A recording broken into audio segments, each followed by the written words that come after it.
Welcome everyone to the webinar. This is Speed Reading Strategies. We're going to talk about a number of different ways that you can improve not only your reading speed, but also your comprehension. I want to thank everyone for coming out early today. Also, a few housekeeping items. This webinar will be recorded. So let's say for some reason your internet cuts out at some point or you're having any kind of trouble, we are recording this session and you'll get a copy of the recording. All registrants will get a copy of the recording within 24 hours sometime tomorrow, along with the presentation slides. So let's go ahead and get started. I want to start off by, first of all, my name is Paul Nowak. I'm the founder and program director here at Iris Reading. We teach speed reading courses, and we do our courses online and in person at various levels. We do it at the high school level, the college level, and we also do it for professionals. We've done this for employees at NASA, Google. We've also done this for students at Harvard and at different high schools across the U.S. We are Chicago-based, and I actually learned speed reading strategies from a professor that I had during my freshman year of college. And I hate to sound cliche and call it a life-changing experience, but if you're reading a lot faster than average, it helps you tremendously. When I started out, I was at 190 words a minute. And it took I'd say about 9 or 10 hours of like drills and exercises. And the professor that I had, he had taken a speed reading course years ago, and the program that he had taken was no longer around. He was the one that suggested I take a speed reading course. And I looked for one, couldn't find one, and I asked him if he could train me. So I ended up going from 190 to 830. So a little over 4 times faster. He also gave me one of those standardized reading tests, and I remember scoring 60% on the first one and then 83% on the second one, mainly because I finished the test and I was able to, go back and check answers. And I remember those tests. I used to hate those tests because I always ran out of time, and I never felt that strongly growing up as a reader. One of the reasons was English isn't my first language, it's Polish. Both of my parents are immigrants from Poland. They came here to Chicago. I was born in Chicago, but if you're familiar with the city, there's a lot of ethnic neighborhoods here. And I grew up in a neighborhood that was entirely Polish, didn't speak any English until I had to when I got into school. And I always did poorly with reading throughout grade school. I got a lot better in high school, but then when I got to college, I started struggling again. So learning speed reading strategies at that level, I wish I learned them earlier back in high school, but better late than never. And what happened was eventually I started having friends that would see me reading, or classmates, and they would ask me, how do you read so quickly? And they would ask me for tips, and they would ask me about the techniques that I was using. And I just started off as doing these workshops one-on-one with people, really just tutoring people. And then I started researching speed reading a lot more, trying to figure out how do you get better comprehension at faster rates, and looking at everything that's pretty much out there. And that's kind of how Iris was started. I started Iris almost a little over 7 years ago, during my senior year of college. So again, just wanted to give you some background on how I got started. We're going to get right into it. And the first thing I want you to think about is, when was the last time you learned how to read? Because when I learned speed reading my freshman year of college, I mean, if I thought about it, the last time I learned how to read was the first time I learned how to read. And that's a problem. That's a problem because when you first learn how to read, you're learning to read very basic material. Dr. Seuss, The Cat in the Hat, that's simple material. And of course, we have to start simple. But usually, most people learn how to read, kindergarten, first grade. And then after that, it's just kind of up to them to figure out, how do you read chemistry or something more difficult? How do you read very lengthy history material? How do you differentiate between reading a novel versus a technical textbook? So most people weren't taught how to do this, and they just have to kind of figure it out for themselves. So what we try to be is an advanced level reading program. Most of the people that take our course already know how to read well, and we're just trying to get them to another level because they have a ton of reading that they have to do. And this is very applicable for people that are planning on going into college, and they're going to be reading hundreds or assigned hundreds of pages of reading per week. So the idea here, let's start off by figuring out how we're going to start reading faster. A lot of it has to do with improving our focus. Think about sometimes when you ever read a whole page of text and then look up like, I have no clue what I just read. And all of us have had this situation because sometimes our mind wanders off. Sometimes it's difficult to concentrate on the material, especially if the material is kind of dry. And a lot of what is involved in speed reading is a matter of improving your focus. So how do we improve our concentration? The simplest speed reading technique that you can employ is to use your hand as a guide, or your finger, or a pen, something, put it on the page and go from left to right, line by line. That is the simplest way to start reading faster right now. In fact, you might want to even try testing out your reading speed for 1 minute without your hand, and then try using your finger or a pen as a guide. And most people will notice like an immediate boost in their reading speed. Now, you're not going to start reading 3 times, 4 times faster. For that, there's other kind of drills you can employ. But some people will find themselves reading like 20%, 30% faster just by using their hand, because using your hand as a guide helps you concentrate better while you're reading. Or have you ever had that situation where you read to the end of a line and then you go back and you accidentally reread the same line? This will not happen to you if you're using your hand as a guide. Now, whenever I mention use your finger to guide your eyes while you're reading, the next question I usually get is, well, what about if you're reading on the computer screen? If you're reading on a digital device, well, it's a little more difficult because, first of all, who wants to be dragging their finger across the screen? Or if you have a touch screen, that's not really going to work. So there are other ways you can deal with reading on the computer screen. We actually created a free speed reading tool to help you read faster on the screen. It's called Accelerator, and you can get it at accelerator.com. I'm going to show you right now how it works. I'm going to pull up my screen. I'm going to pull up the application and show you exactly how it works. So here's the application right over here. All you got to do is paste some text in this box. So here's some sample text. We're going to delete it. And now we need some text. So let's take some very, very technical material from The Onion. And we're going to try reading this article using the application. So world scientists admit they just don't like mice. Let's try reading this. And the way we're going to do it is we're going to have to take the material that we want to read, highlight it, and then copy it.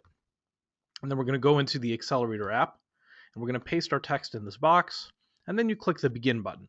After you click the begin button, there are some settings that you can change here to determine how fast do you want to read. So words per minute. This will remember your settings from the previous session. So the average reading speed, by the way, is 200 words per minute. Let's try going a little bit faster than that. So let's try 250. And the rest of the settings we can worry about later. I want to show you the basics of how this application works. All we got to do is click read. When I click this button right here, you're going to notice the words are going to be blinking right here on the screen at the speed that we set, 250 words a minute. So we're going to read this article. World scientists admit they just don't like mice. At 250 words a minute, focus your attention in the middle of the screen here. I'm going to turn off my microphone so you can read without interruption. And I'm going to click read, and I'll stop you in a little bit. Try to see if you can keep up and comprehend this material using this application. Here we go.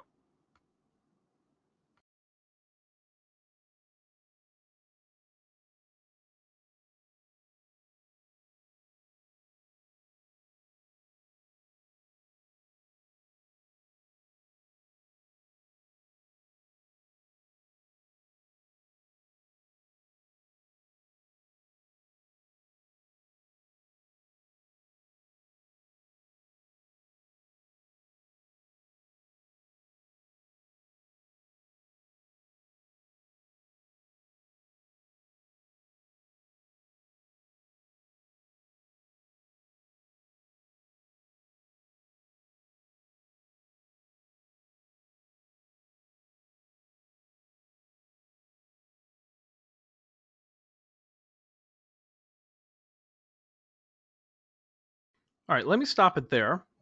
We're a little bit, you can see, we're a little less than halfway through the article, and you get the idea. The words are blinking on the screen here at the speed that we set.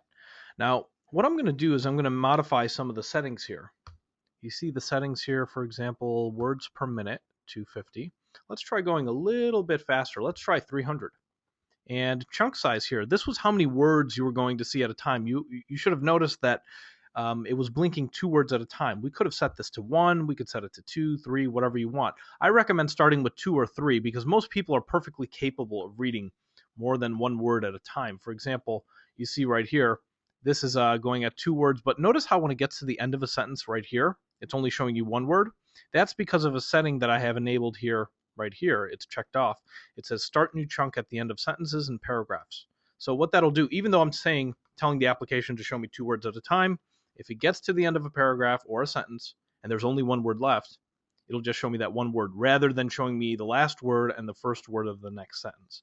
So that setting right here is a very good setting to enable if you want to have better comprehension using this application. Now, there are some other application things here. For example, you could have a slight pause at the end of sentences and paragraphs. That helps because when the words are blinking on the screen, having little subtle pauses helps improve your comprehension because it's kind of like a little break for your mind. Also, there's a speed variability setting here, which will slow down for larger chunks of text and then speed up for smaller chunks, and it'll keep the average words per minute the same. So this basically will slow down when you have that really big paragraph, and it'll speed up a little when you have the smaller ones. And then there's a really interesting setting here, which we're going to demonstrate right now. Skip over stop words, which convey no additional meaning to the sentence. So if I click on this, here's what that means. You see this default word list, the, and an? These are words that don't really give you much meaning, and if they were skipped over, you probably will still comprehend just as well. So for example, we're going to save these settings and let's use a different article. We're going to try going a little faster, and let's take this article. Actually, I'm going to show you how to access the application faster. See this bookmarklet right over here? If you click on this, what you can do is you drag this button right here onto your bookmarks bar. Now, right now I have the bookmarks bar hiding. I'm using Google Chrome, but if you want it to show up, you click a new tab. I'm going to right click here, show the bookmarks bar. Regardless of what browser you're using, you probably have some kind of a bookmarks bar here. If you don't, you might want to go into your view menu and enable the bookmarks bar. But what you do is you take that bookmarklet and we simply click and drag it up here. Now, I dragged a bookmarklet up here. It's kind of like a bookmark, but with special powers. So what this does, it allows you to access the application a little faster. So let me show you what I mean by that. We're going to take another article, again, from The Onion. CIA realizes it's been using black highlighters all these years. So let's say we want to use this application and we want to get to it faster. We want to read this article. I'm going to highlight the material like I did before. But instead of doing the copy, paste, open a new tab and all that, I'm just going to highlight and then click the button. And notice it does the copy paste for me, saves me a few steps here. So if I click begin, it'll remember my settings from last time, which was 300. And now we're going to be skipping over words like the, and an. This will actually enable you to go a little faster. So if I hit save, I want you to focus your attention here. And again, we're going to read this article. CIA realizes it's been using black highlighters all these years. Let's try it out at 300 words a minute, which is quite a bit faster than the average words per minute, which is 200. So let's try it out. Focus your attention here. We're going to read this at 300 words a minute. Here we go.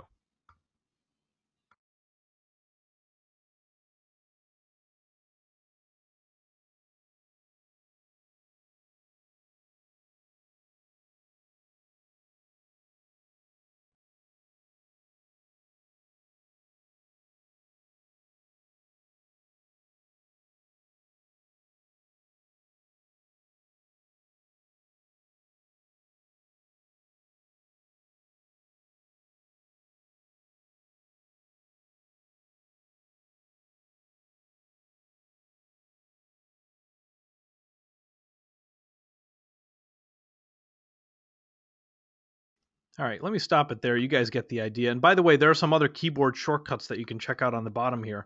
Let's say it was going too fast for you and you wanted to back up a little bit. You can press the left and right arrow keys to go back and forth. Or if you want to raise your speed, you can press the up arrow key or the down arrow key, and it'll go up and down by 25 words per minute. So there's a lot you can do with this application. Or if you want, you can just go with your keyboard going right, clicking the right arrow key and going through the material. So there's a lot you can do with this. This is a good training tool. This is also a very good tool if you're reading a lot on the computer screen. But this all goes back to what we were talking about earlier. If you have printed material, you want to use your hand as a pacer. But if you have digital material, you want to use Accelerator as your pacer, because you can set exactly how fast you want to go. Now, one other thing I want to discuss here before we move on to the next speed reading technique, and this is more of a speed reading tool. The next speed reading technique, before we go over that, I want to talk about situations where you just have too much to read and you just do not, let's say you've got to read 10 chapters by tomorrow, and let's say you procrastinated and there's no way you're going to be able to get this done. Well, I remember back in high school, if we didn't read the novel for English literature class, we would go to like sparknotes.com or like Cliff Notes. Well, that was great for books that were popular, right? That were very commonly read in high school. But I always wondered, how come I don't have like a computer program where, this article right here, let's say I don't want to read this. Let's say I just want to get a summary of it. Why can't I click a button and get a summary of it? So we started working on an application and we just released it and it's developed. It's called Summarize This. And you can get it at summarizethis.com. This is a really cool application. What you can do with it is you enter your text in the box, just like we talked about with Accelerator, and then you hit the summarize button and it'll give you a summary of the text right above it. So it's like a nice executive summary. This is a good way to read if you have a ton of reading to do. Maybe you've got 50 different articles that you have to read and you don't have time to go through every single one of them and you just want to get 80% of the information. This is a great tool to use. Think of it as a reading shortcut. Now, I understand there are situations where you have to read everything. So let's talk about some more speed reading techniques. One very simple speed reading technique is adjusting your reading speed. Here's what I mean by that. Now that you're using your hand or a pen to guide your eyes, you have some advantages over other people that are just staring at the page. You can easily change your reading speed. And here's a good rule of thumb to read faster and get better comprehension. You would slow down sometimes and speed up other times. So a good rule of thumb is slow down on the first sentence of a paragraph and then speed up a little bit after that first sentence. When you get to a new paragraph, you would do the same. You would slow down on the first sentence and then speed up. Now, why would we slow down on the first sentence? It's probably pretty obvious to you. The first sentence tends to be the main idea of the paragraph. Now, we know it's not always the case, but most of the time it is. The first sentence is our topic sentence. It tells you, here's what I'm going to tell you about in this long paragraph. And now I'm going to start telling you about it. That's how most people write. And here's a good way. Let me give you an example. I'll take an article right here. This is just a simple one-page article. But let's say we zoomed in on this first paragraph here. This article is called India's Skills Famine. Look at the first sentence of this first paragraph. It says, the economic transformation of India is one of the great business stories of our time. Does that sound like a main idea to you? Absolutely. That's a very straightforward main point. And now I'm probably going to get some details on that. So I would go a little more slowly here. When I say slow down, I don't mean go ridiculously slow. I just mean go carefully on the first sentence. And when I say speed up through the paragraph, I don't mean go ridiculously fast. Just go a little bit faster. So then we get to the second paragraph, and we would do the same thing. It says here, but India has run into a surprising hitch on its way to superpower status. Its inexhaustible supply of workers is becoming exhausted. Another main point. And then we'd speed through the rest of the paragraph. Look at this sentence right here. How is this possible that in a country that every year produces 2.5 million college graduates and 400,000 engineers? It's in the form of a question, but it gives us another main big idea. We speed through the rest of the paragraph, and we just keep on repeating this. Look at this sentence. It says, there was a time when many economists believed that post-secondary education didn't have much impact on economic growth. That's another main point. If we go back up to the top of this next paragraph, we've got another main point over here. It says, the irony of the current situation is that India was once considered to be overeducated. And now they're going to give us some details about that. And we keep on going here. Since the Second World War, the countries that have made successful leaps from developing to developed status have all poured money, public and private, into education. They're talking about countries here. They probably give me some examples, right? For example, you see the next sentence, it already says South Korea. So we can anticipate things when we're slowing down and speeding up as well. And look at this last paragraph. It says, India has taken tentative steps to remedy its skills famine. The current government has made noise about doubling spending on education, and a host of new colleges and universities have sprung up since the mid-1990s. Notice how every first sentence in this article, every first sentence of every first paragraph, gives us a lot of information. Actually, just by reading those out loud, you know what this article is about. It's easy to pick up those main ideas when you're slowing down on them or going carefully on them and then speeding up. And the reason why I'm bringing this up, I want you to think of your reading very similar to driving a car. You wouldn't always drive at the same speed, and you shouldn't always read at the same speed either. So adjusting your reading speed is the simplest way that you can read a little bit faster while also maintaining comprehension, because there are situations where we're going to have to slow down. And by the way, this is a rule of thumb, slowing down on the first sentence and then speeding up. If you notice that the author is giving his or her main ideas at the end of every paragraph, well, then you just invert the strategy and do it the other way around. But this is a very useful speed reading technique if you're trying to read faster and keep comprehension. Now, what about other strategies? There is another speed reading technique called the deadline strategy, and I want to explain how this works. The deadline strategy is very simple to follow. All you do is you figure out how long does it take you to read exactly one page of text, and then you try to meet or beat that time. So let's say I'm reading a textbook chapter, and I measure, through my phone or a stopwatch, how long it takes me to read just one page. Let's say it took me 1 minute and 10 seconds. What I would do now is for every additional page that's pretty much the same amount of text, I'm going to see if I can get through it in the same amount of time or better. And what you'll notice is that you kind of start turning this into a game. The first time around, you might do it in a minute 10. And then you might do it again and you'll say, whoa, I got there in a minute and 5 seconds. And then you try it again and you might get a minute and 2 seconds. And now you're doing a minute and you're constantly trying to optimize your reading speed. And what happens is, inadvertently, you start turning this game, it helps you focus. Deadlines will help you focus on the task at hand. So if I've got to get through one page as quickly as I possibly can, and I know a minute and 10 seconds is my time to beat, all of a sudden I'm more focused on the task. So this is a simple way to start boosting your reading speed. And one of the things I recommend you do is, if you're trying to improve your reading speed, try practicing this kind of a drill 15 minutes a day for 2 weeks. And this particular drill reminds me of a very famous quote from Peter Drucker. He says, what gets measured gets managed.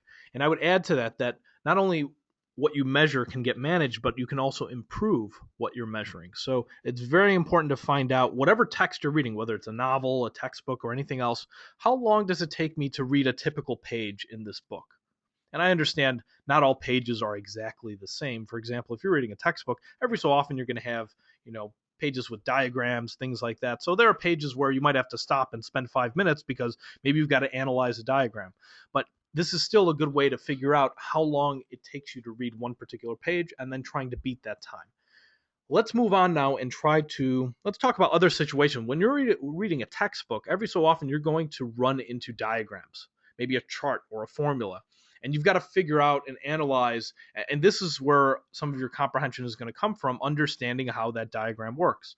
And sometimes the diagrams can be very, very complex. So we need a reading strategy for this.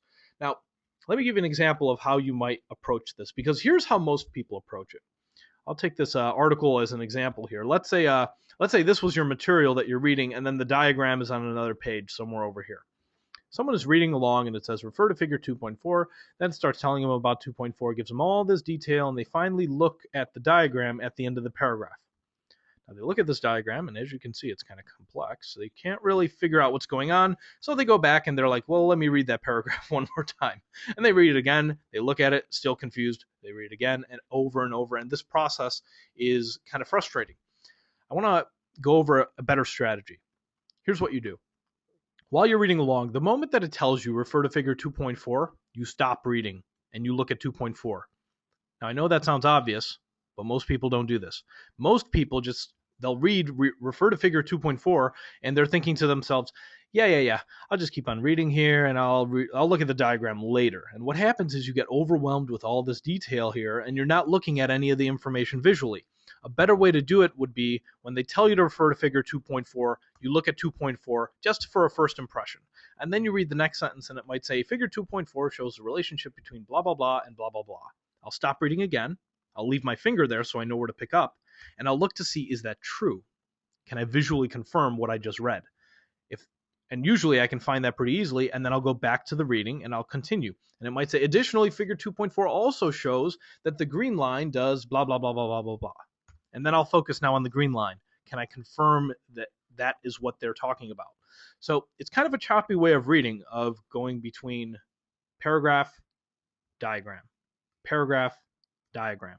But this is a very effective way of getting better comprehension. Why? Because you ever hear that expression, a picture is worth 1,000 words? Well, guess what's happening? When you read a little piece of information here, you get a little bit of comprehension. But that's just text. What happens when you see it visually? Your comprehension increases tremendously, because a picture is worth 1,000 words. You can see it happening right in front of you. So even though this is kind of a choppy way of reading, it's a better way to get comprehension while you're reading through material. So anytime you have a chart, a diagram, or a formula, if it's telling you in the paragraph to refer to that, you want to kind of read in a choppy way, where you read a sentence, refer to the diagram, read another sentence, refer back to the diagram, and keep on doing that until they stop talking about that particular diagram. Now, there are other situations where we have to stop reading. For example, if you're dealing with footnotes, sometimes it's important to read those footnotes. Now, footnotes are kind of it depends whether or not you are going to read them. It depends on your purpose. If you need to know the information inside out, you probably want to read the footnotes. If you don't have to know it inside out, you can skip the footnotes. Usually the footnotes are kind of like an aside. But sometimes the footnotes just give you other sources to refer to. But other times, footnotes will give you lots more information. This footnote right here kind of expands on the information here. So if you do have to deal with footnotes, I recommend if you want to read them, you read them as you encounter them. So the moment you get to that footnote, you stop reading there, leave your finger there, and then read that little footnote on the bottom and then continue on. There's other situations that you have to deal with when you're reading that will slow you down or stop you from reading. Actually, I don't want to say slow you down, because these are situations where you have to just stop. If you're taking notes, that poses a little bit of a problem. But nothing's wrong with taking notes, but the problem is actually a problem of balance. Some people take notes too often, and that cuts into their reading time, and other people don't take notes enough. So there is a balance. And if you're wondering, this balancing problem is an issue because how should we go about taking notes? How much is too much? What kind of notes should we take? Let me tell you how you should not take notes. You should not take notes like this. A lot of people do, where they just kind of scribble on the page. There's no organization to them. And I know there's outlines and things like that, but some people highlight, right? Here's an example of good highlighting versus bad highlighting. If you've ever bought a used college textbook, you know all about bad highlighting. And how does it happen? Because maybe you've been guilty of this. What happens, the reason why people highlight excessively, they're reading a paragraph or a page, and they tell themselves, I need to know this information really well, so I'm going to take, very, very intricate and very detailed notes. So they're reading along and they read something really important. It might even be on the test. So I'm going to highlight that. And then they read the next sentence and they decide, you know what, this is kind of important too. I'm going to highlight that as well. Now they read the third sentence. And it turns out this third sentence is the most important sentence. It's the summary of the paragraph, or it's the most important thing on the page. Now they have to they got to highlight this as well. Maybe they'll highlight in a different color this time, but you get where I'm going with this. You ever hear the expression, when you get caught up in details, you lose sight of the big picture? This is what happens when people are excessively highlighting. So what I recommend, when do you take notes? Finish a paragraph first before you take any notes. Don't stop in the middle of a paragraph, because it's almost like interrupting the author. If somebody was talking to you and they're trying to complete an idea, you wouldn't stop them and say, hey, shut up for a while here. I got to take some notes on what you just said. You would let them complete their thought, and then maybe you might take some notes. So I recommend doing the same thing if you're taking any notes while you're reading. Finish a paragraph at least, and then write notes. Or I like to finish sections first before I take any notes. But highlighting isn't necessarily a bad thing, so long as you're not doing it ridiculously like this. So sometimes you only need to highlight a word or a phrase, and that'll remind you of what that paragraph is about. For example, if I say the word Katrina, what's the first thing that pops into your head? You probably associate the word Katrina to a hurricane. Or if you have somebody that you know well, maybe you've got a wife named Katrina, or a sister named Katrina, or a daughter named Katrina, you would associate the word Katrina to that person. But the idea here is, if this long paragraph was about Hurricane Katrina and its effect on New Orleans, I would just highlight the word Katrina, because then when I refer back to that, it'll remind me, oh yeah, that was that paragraph where they discussed that particular situation. There are other ways you can take notes besides highlighting, though. I don't want to come out and say that there's one best way to take notes. It kind of depends on your personal preference. But don't ignore mind mapping. Mind mapping is a very effective way of taking notes. This is what a mind map looks like. If you're not familiar with mind maps, the reason why it's called mind mapping is because it reflects the way your mind works a lot more accurately than linear-based notes. Think about outlines. Nothing's wrong with outlines if you use them in the right way. Outlines are great for sequential information, history, things that go in a certain order. But a lot of things are not necessarily supposed to be in a certain order. For example, the topic of physics. If you put the word physics in the middle here, let's say we're dealing with an outline of physics. All right, what should be Roman numeral 1? Well, physics involves a lot of different things, so it's kind of hard to say, well, this has to be Roman numeral 1, this has to be Roman numeral 2. There's a lot of different ways you can kind of introduce physics. Now, physics lends itself a little more in a nonlinear way, where you have physics in the middle. You might have, first thing I think about with physics is maybe Isaac Newton and laws of motion. You might think of Einstein and his theories of relativity, quantum mechanics, string theory. There's all these things involved with physics. Same thing happens with a bunch of other topics. If you took the topic of law, well, law doesn't really follow an outline format with sequence. Well, there's a lot of areas of law. There's contract law, there's intellectual property law, there's labor law, there's constitutional law. all of these things are involved with the topic of law. Same thing with business, same thing with a lot of things. So what I'm getting at here is, if you're going to take notes, try to take notes that suit the material. If your information is nonlinear, create a mind map. If your information is sequential or linear, do an outline. Or there's other ways to take notes aside from highlighting or mind mapping or outlines. You might decide that I'm going to take some notes in the margin. This is an alternative where, instead of highlighting, you would just write a short little one word or a short phrase on the side of the paragraph that sums up that paragraph. And I want you to think about, why are we actually taking notes? Because there's a reason for it. It's not just about reading and reading quickly. It's also about remembering what you read. And what happens is, think about, how do you remember the lyrics to a song? Songs get stuck in your head because you hear them over and over again. Nobody hears a song once and memorizes all the lyrics.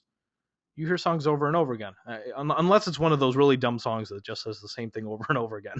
But the idea is that you'll remember a song better if you heard it multiple times. And this is actually your brain doing something amazing. It's recalling information. I'll bet there's a song you haven't heard in years that if I turned it on right now, you'd remember all the lyrics of the song. And that's amazing. And it happens because repetition helps you remember. I'll repeat that. Repetition helps you remember. And what we're doing when we're taking notes, note taking actually is a form of repetition. When you write something down, it actually is an effective way of remembering it. So there is a speed reading exercise that you can do that actually helps you with retention. And it's called the read and recall strategy. What you do is you simply read a paragraph of text, and then you take a quick note. And then you just repeat the process. After every single paragraph that you read, you're going to take a quick note. So when I say a quick note, it has to be concise. It has to be a keyword or a phrase, something short so you can get right back into reading. So you want to make sure you've got a pen in your hand while you're doing this. And of course, you're using your hand or a pen to guide your eyes anyway. So the moment you finish a paragraph, write something down. Finish another paragraph, write something down. Why are we doing this? Because we're trying to train ourselves to get into the mindset of thinking constantly, what did I just read? What did I just read? So after every paragraph, that's why you're taking the notes. So you can think about, what did I just read? What can I write down? What was this about?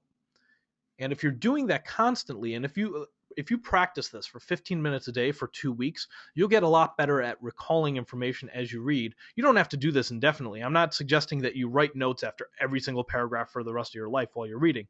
But if you're trying to improve your ability to retain, this is a good exercise that you can practice, because it gets you into that habit of constantly thinking, what am I reading here? What am I reading here? What is this about? What is this about? It also gets you into the idea of remembering that paragraphs are simply ideas unto themselves. That's why they're structured as paragraphs. So this is a good way to improve your focus, a good way to improve your ability to retain information. So try this out as an exercise. Now, I also want to discuss strategies for reading on the ACT or SAT. So here's a situation.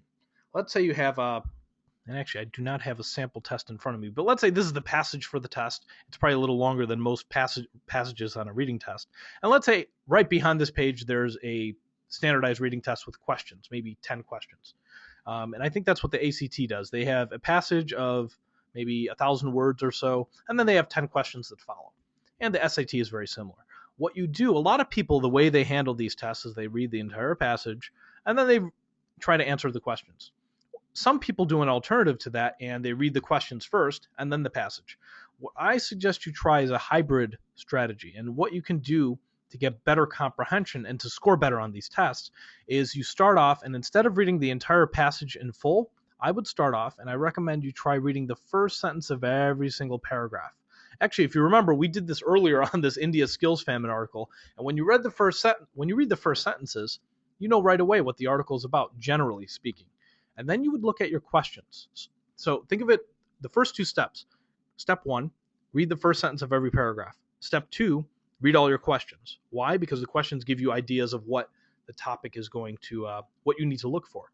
And the third step is to read the passage fully. Now, while you're reading the passage fully now, you'll be able to understand it a lot better because you've had 3 repetitions. You read the first sentences, you read the questions, and now you're reading this whole passage. And now it's easier to understand and remember because of repetition. What did we say earlier? Repetition helps you remember. We've had 3 repetitions. By the time we get to question 1, if it's a question like, which statement would the author most likely agree with? That's easy to understand now because we've been through the material multiple times. So That's how you would deal with standardized reading tests. And by the way, we do programs that go into a lot more depth on ACT or SAT, but this is a very simple strategy that most students can implement right away.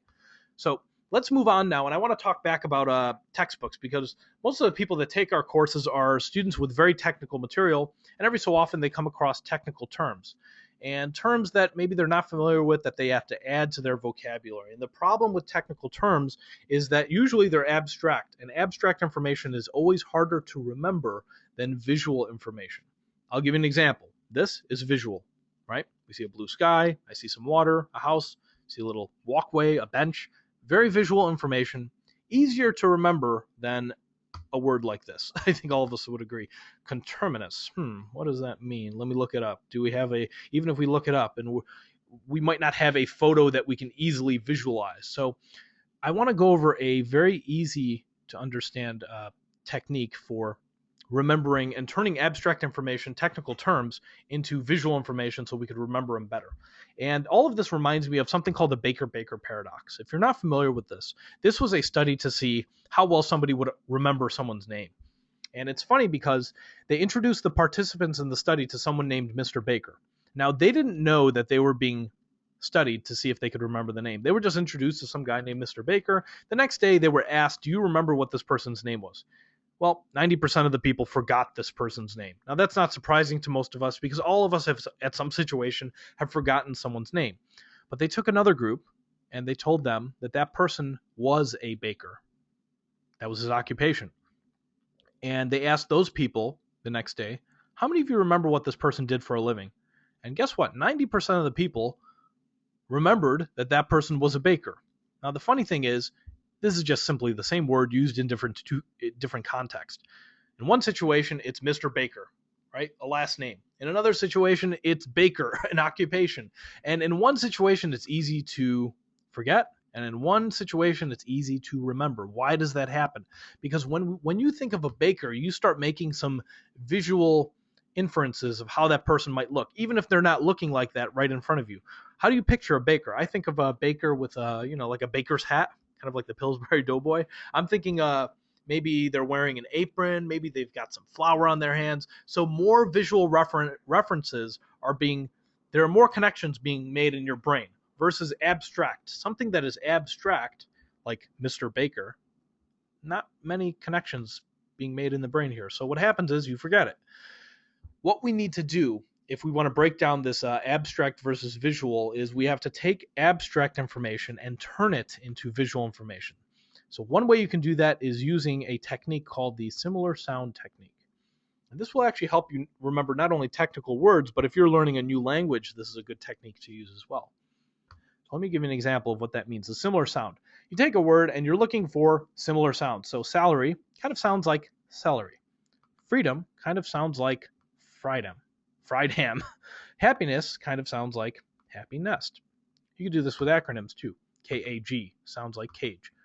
ROX sounds like rocks, and so on. But what we do, let's take an example. We have the word claustrophobia.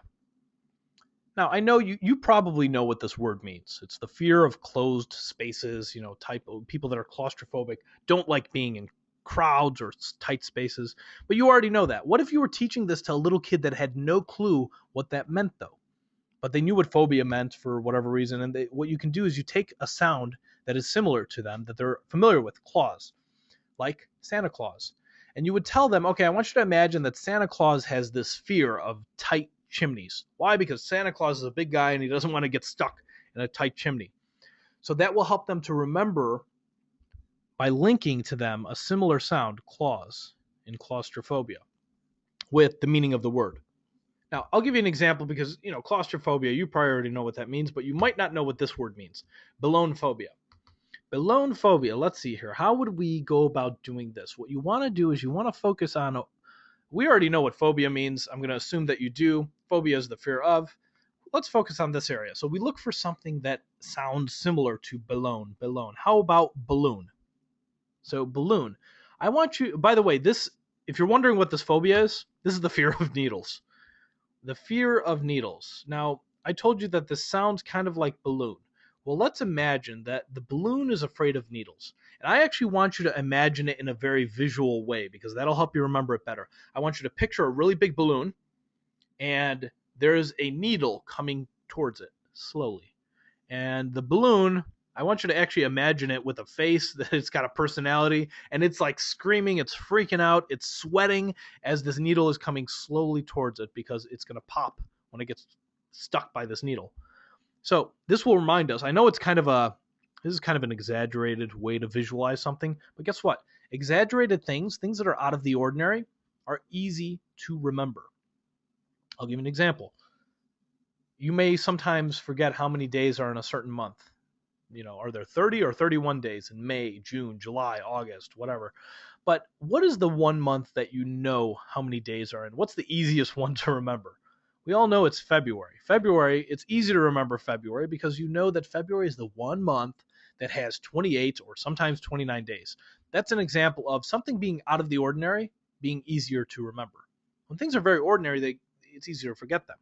So when you're picturing this balloon that is, got a face on it, that's sweating, even though none of this makes sense, this exaggeration, the fact that it's out of the ordinary makes it more memorable. So I want you to picture the balloon being afraid of needles coming towards it. And that will remind us this is the fear of needles. Keep that in mind. It's not the fear of balloons. Now, later when we see the word, that's what we're going to do. We're going to see the word Ballonphobia, and we'll just say, what did that sound like? Oh, yeah, balloon. Balloon. Oh, yeah, the balloon was afraid of needles because I remember visualizing it being afraid of needles. Let's take another word, anthrophobia. You may or may not know what this means, but this is the fear of people. Believe it or not, this is an actual documented phobia. There are over 200 of them. Anthrophobia. Well, we take the word ant. Imagine that the ant is afraid of people stepping on it. So imagine a bunch of ants and they're all panicking. They're all running around as these people are walking through the sidewalk and almost stepping on the ants are afraid of people stepping on them. That's how we'll remember this particular thing. So if somebody shows you this word later and you see ant in it, you'll remember this. This is the similar sound technique. We're just taking a similar sound, linking it to something we already know, and trying to connect it to the meaning of that word in a visual kind of way, even though the word is abstract. Remember the Baker-Baker paradox? In one context, Baker is very abstract. In another context, it's a little more visual. Anything visual, easy to remember. So anytime you need to remember a technical term, you can use the similar sound technique, and it takes a little bit of imagination, it takes a little bit of effort, but that's a lot better than just staring at the word and hoping that somehow you'll remember it. So anytime you need to remember technical information, a technical term, you want to try to turn into an image because images are always easier to remember. Now let's go back to reading, where we sometimes have situations where we read and we have no clue what we just read, or something is very difficult. One of the things I recommend you do, if you're reading through material, and let's say you read a paragraph and you felt like this was, I kind of understood it, but I didn't understand it perfectly. And sometimes we have the urge to keep reading that paragraph over and over again. One of the things I like to do is, instead of reading that paragraph 1, 2, 3, or 4 times, I'll read that paragraph once and I'll decide, you know what, this was kind of difficult to understand. I'm going to put a little mark next to it and I'm going to keep on reading. And there's a reason why I put a mark next to that paragraph. It's because later on, when I'm done reading the chapter, I'll go back and revisit all the marks that I made next to paragraphs, and I'll reread those paragraphs. And 9 times out of 10, when I'm rereading those paragraphs later on, they're so much easier to understand because I read that paragraph again in the context of the whole chapter. Now I know how it fits in, and it's easier to understand that way. So this is a way that you would reread strategically. You don't just reread a paragraph over and over again, because sometimes, there are situations where we go back to reread where it's unnecessary. For example, you ever read a sentence, didn't understand it, you read it again, didn't understand it. You ever read the same stupid sentence like 7 or 8 times? And this can be frustrating, but this is pointless. You should not read one sentence over and over again, and here's why. Isn't it true that sometimes this sentence right here might make no sense until we read the rest of the paragraph? It's just like when you're watching movies. You ever watch a movie that's a little confusing at the beginning? Do you stop your DVD player and say, you know what, that didn't make any sense? I want to rewatch that scene. We got to figure that out. No, you know how movies are. You keep on watching the movie, and somewhere maybe in the middle of the movie or at the end of the movie, it starts making a little more sense. All the things start coming together. So try to avoid, never reread a sentence, just one sentence. You want to make sure that you read a paragraph first, and then if you didn't understand it, then you can go back and reread it, or you can put a mark next to that paragraph and you can revisit it later on. Now, what if you have to read for very long periods of time? What if you have to read for like 2-3 hours? You've got to cram before a test tomorrow. There's a strategy that you can use for reading for long periods of time called the 25-5 strategy. Very simple to do. All you do is you read for 25 minutes, and then you take a break for 5 minutes, and then you repeat the process. Now, by the way, when I say take a break for 5 minutes, I just mean do something different from reading. This could be a break of checking your phone, or it could be a break of maybe taking some notes or reviewing your notes if you want to make that break a productive break. But why are we reading for 25 minutes? The reason is actually based on some research into how well human beings can focus on a single task. What is the breaking point? The amount of time that it takes before someone says, you know what, I'm not, my brain is wandering off now, or I'm starting to get distracted. It turns out that after 25 minutes, it gets very difficult for most people to stay focused on the same task, and they need to switch things up. This is why we sometimes get very antsy while we're reading something for a long period of time. Or this is probably the reason why a lot of you, this webinar, when we do these webinars, they're more than 25 minutes long. And I have no doubt in my mind that at some point during this webinar, you may have been distracted by something, maybe a chat box that came up, or maybe your phone, a text message, or maybe you opened a new tab and you started checking your email. Now, I can't see you doing this, but I can predict that most people, after 25 minutes, it's very difficult to focus on one particular thing. So if you have to read for long periods of time, you want to break it up into parts. 25 minutes of reading, 5 minutes of maybe taking notes or occupying your mind with something else, and then repeat the process. That is a great way to deal with a situation where you have to read for long periods of time, maybe 2, 3, 4, 5 hours. So what happens when you're done reading? When you're done with your chapter, what do? Most people will sometimes just close the chapter, they're done, and then they wonder why they forgot everything the next day. Well, there are a few things you can do that are very quick to kind of cement and embed the information in your head a little better. Number one, reread any sections you didn't understand. So remember we said earlier, put a mark next to paragraphs that you felt were kind of difficult, or put a mark next to paragraphs you feel are going to be on the test. You want to go back and reread those paragraphs one more time after you're done reading the chapter.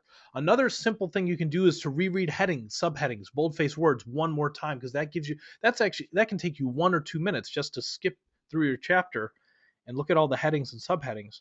That reminds you of what you just read. Remember we said repetition helps you remember things. What you remember has very little to do with your reading speed and everything to do with repetition. So this is a good way to get repetition, to spend a little bit of time, but still get that repetition that'll help you remember.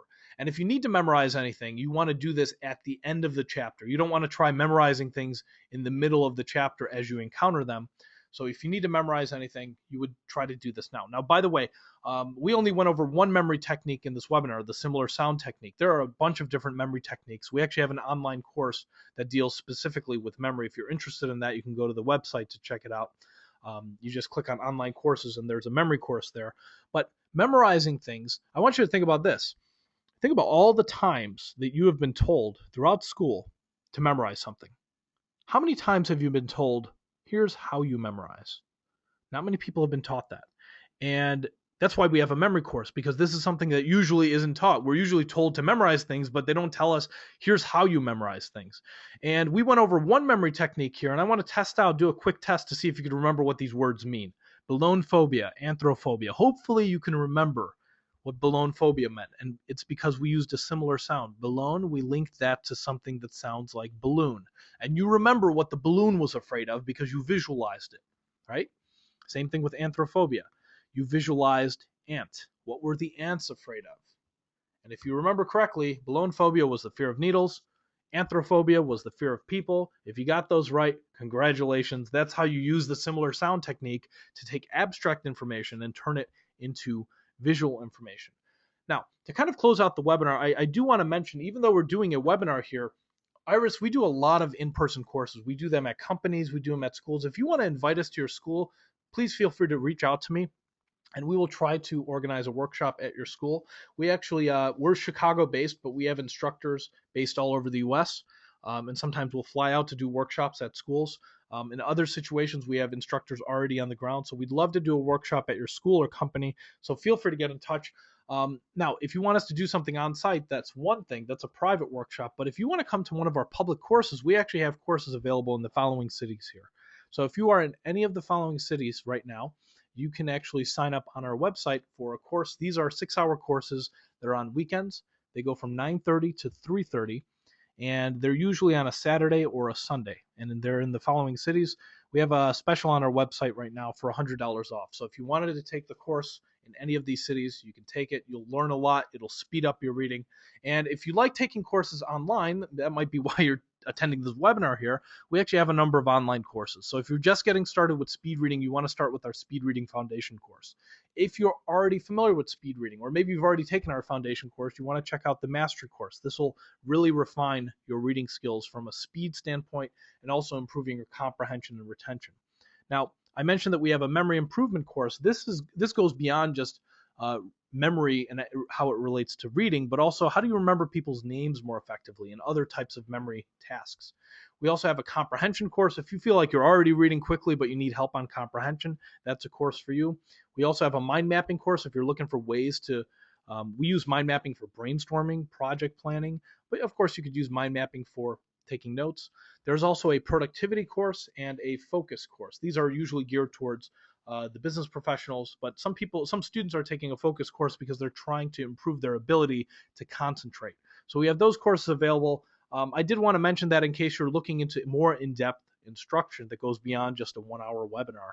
So I want to close by saying thank you for attending the webinar. If you want to connect with me on LinkedIn or Twitter, by all means, feel free. And if you have questions that I didn't maybe cover during the webinar, feel free to shoot me an email with those questions and I will try to get back to you as soon as I possibly can. Or again, if you want to invite us to your school or your company, feel free to get in touch with me directly.